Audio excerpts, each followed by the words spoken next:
I was just sitting here thinking that I was reading Second Corinthians chapter 12, verse 7 to 10, where Paul is speaking about a thorn that he had in his flesh, and he kept on asking God to take it away from him because it was tormenting him. He kept on asking God to take it away from him, and God kept on saying the same thing to him 3 times already. He said the same thing. He said, "My grace is sufficient for you, and my power works best in your weakness."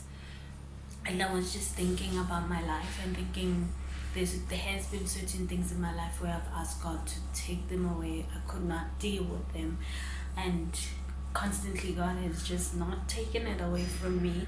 And I've kind of felt where he was saying that my grace is sufficient for you and my power works best in your weakness. I feel like God's power works best in our weakness. God can use you in your lowest points.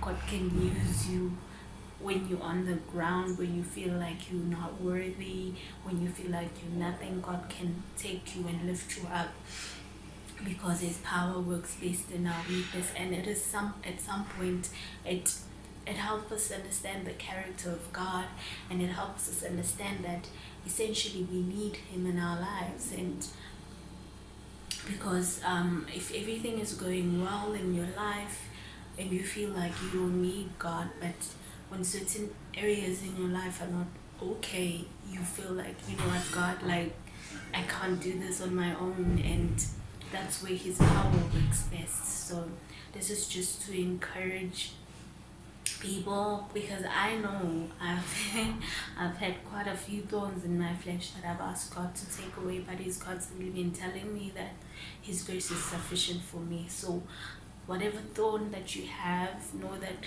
God's grace is sufficient for you, and his power works best in your weakness. So I just thought I'd share that.